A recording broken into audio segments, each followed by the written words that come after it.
하이소매입니다. 지난 시간 미국의 빅브라더 워너브라더스 스튜디오가 우리나라 CJ와 동맹을 맺은 것에 대한 자세한 소식과 외신들의 반응을 전해드렸죠. 오늘은 이어서 대한민국 콘텐츠와 전 아시아 시장을 둘러싸고 벌어지고 있는 치열한 글로벌 OTT 업체들의 전쟁에 대한 소식을 전해드리려고 합니다. 지금 아시아 시장을 둘러싼 한류 쟁탈전은 상상을 초월하고 있는데요. 그 이야기들은 정말 흥미진진합니다. 최근 워너브라더스의 자회사이자 드라마 명가라 불리는 HBO도 이들의 OTT 서비스인 HBO Max를 통해 아시아 시장에 본격적으로 진출했는데요. 우리에게도 왕좌의 게임, 체르노빌, 소프라노스 등으로 잘 알려진 HBO는 특히나 경쟁이 치열한 아시아에 진출하며 차별화된 전략을 세웠다고 합니다. 일단 현재 상황 전 세계에서 가장 큰 시장이자 잠재력도 뛰어나다 평가받는 아시아, 여기에 진출해 있는 글로벌 OTT 기업들은 넷플릭스와 디즈니 플러스 그리고 아마존 프라임 비디오인데요.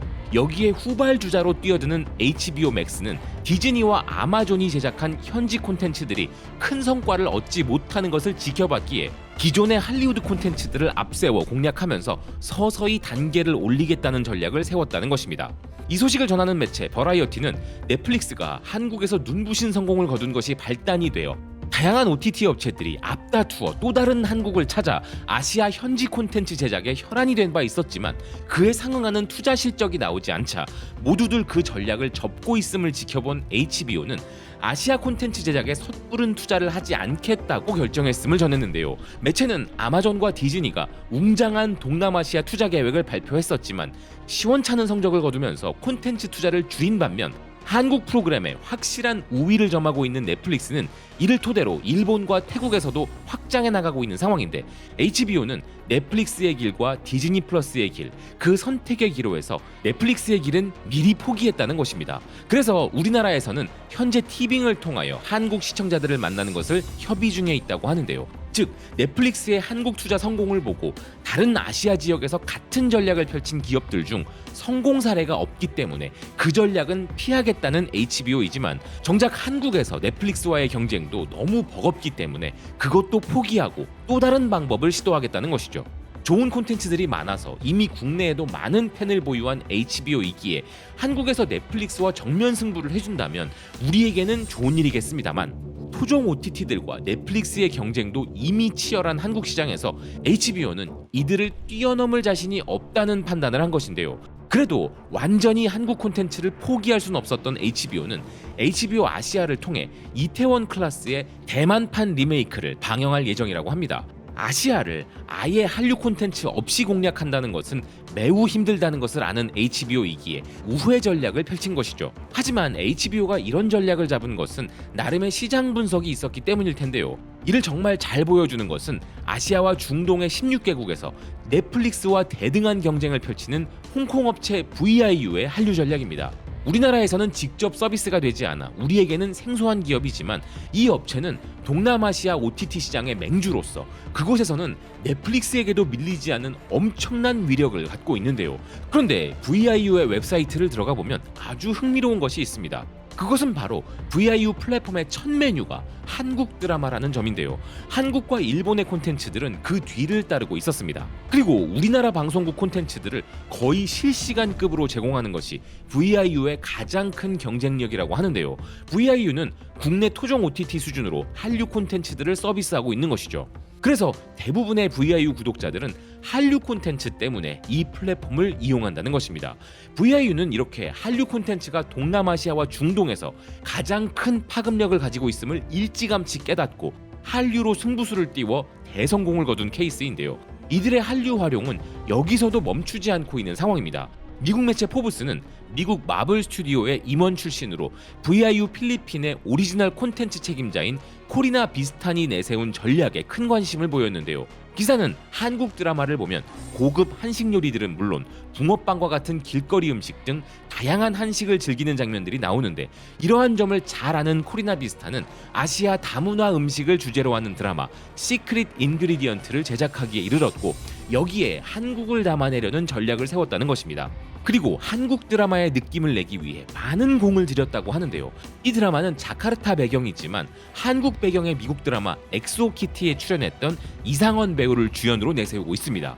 여기에 식객2 김치전쟁을 집필한 백동훈 작가와 한국 드라마 라켓소년단을 연출한 조영광 감독을 참여시켜 한국적인 색채를 더하는 전략을 세웠다는 것입니다. 코리나 비스타는 이 드라마에 대해 이렇게 말했는데요. 우리는 다문화적인 이야기를 만들고 싶었고 필리핀에서 제작하지만 필리핀만을 위해 제작한 것이 아니었다. 우리는 이 작품이 한국 드라마처럼 느껴지길 바라면서 한국 작가와 한국 감독, 한국 배우를 포함시켰고 여기에 동남아시아의 문화적 요소를 녹여내고 싶었다. 마블에서 일하다가 필리핀으로 돌아왔을 때 한국 드라마의 인기에 대해 실감하게 되었다는 코리나 비스타는 2022년에는 한류를 사랑하는 필리핀 사람들의 이야기 K-러브를 제작하기도 했는데 이번 드라마에서는 더욱 한류 색채를 내기 위해 한국 배우가 필요했다는 것입니다.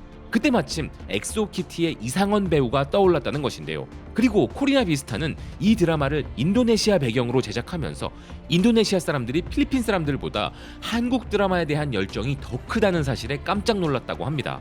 그리고 비스타는 필리핀과 인도네시아 시청자들이 글로벌 인기를 얻고 있는 한국 배우가 그들의 자국 화폐를 사용하거나 자국 음식을 먹는 모습을 보며 감동했다는 반응을 보였다고 이야기했는데요. 시청자들은 한국의 스타가 그들의 문화를 인정해주는 것 같은 느낌을 받았다는 것입니다.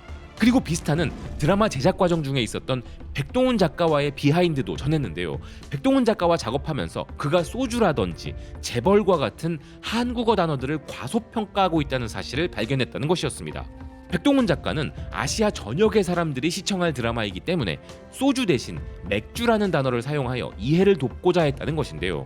하지만 백동훈 작가가 모르는 게 있었다면서 비스타는 아시아의 시청자들 중에 한국의 소주를 모르는 사람은 없다고 말해줬다는 것입니다. 이렇게 한국어가 이미 필리핀 문화에 깊이 스며들어 있다는 사실을 백동훈 작가가 몰랐던 것이 재미있었다는 그녀는 이 드라마가 한국 드라마처럼 느껴지길 원했을 뿐만 아니라 애초부터 한국어 단어들을 추가하고 싶었다고 이야기했는데요. 전 세계적으로도 그렇지만 특히나 동남아 시장에서는 한국어 단어들을 사용하거나 한국적 스토리 요소들을 추가하면 오히려 시청자들이 친숙함을 느낀다고 설명했습니다. 이렇게 동남아시아 시장에서는 자국 드라마에 한국적 요소가 포함되어도 이미 한국 언어와 문화는 그들의 일상에 녹아있기 때문에 아무도 어색하게 생각하지 않을 정도라는 것인데요. 이 드라마는 2024년 아시아 아카데미 크리에이티브 어워즈에서 브랜드 프로그램 부문과 스트리머 오리지널 픽션 부문 최우수 작품상을 수상하기도 했습니다.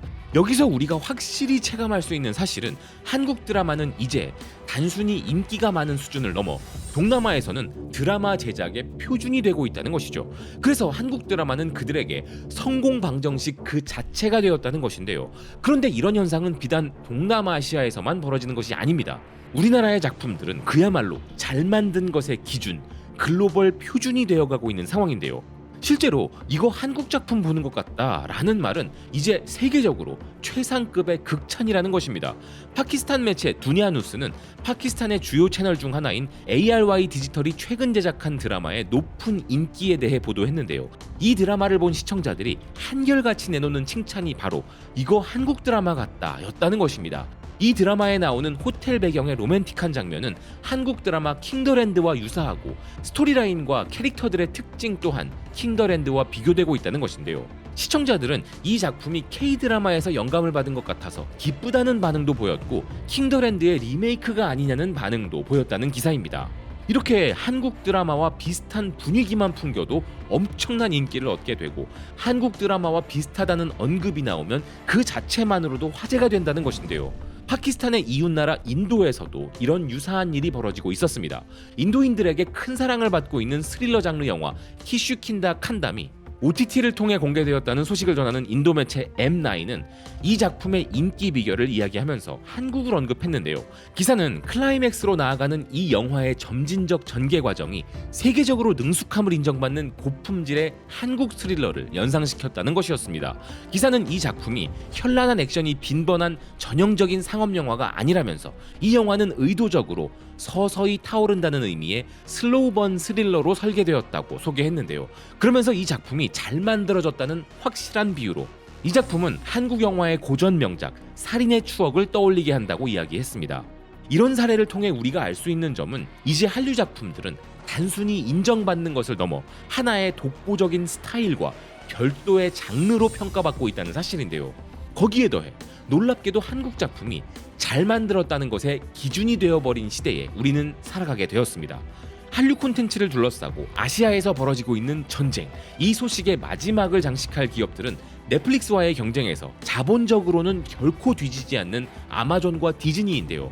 다음 시간에는 우리가 모르는 사이 넷플릭스보다 더 한류에 집중하면서 파격적인 결정을 내리고 있는 아마존에 대한 소식과 넷플릭스의 한국 독점을 인정할 수 없어서 다른 지역에서의 투자를 줄여서라도 한국에서 본격적으로 넷플릭스 때려잡기를 시작하겠다고 선언한 디즈니에 대한 놀라운 이야기를 이어가도록 하겠습니다. 시청해주셔서 고맙습니다. 또 뵙겠습니다.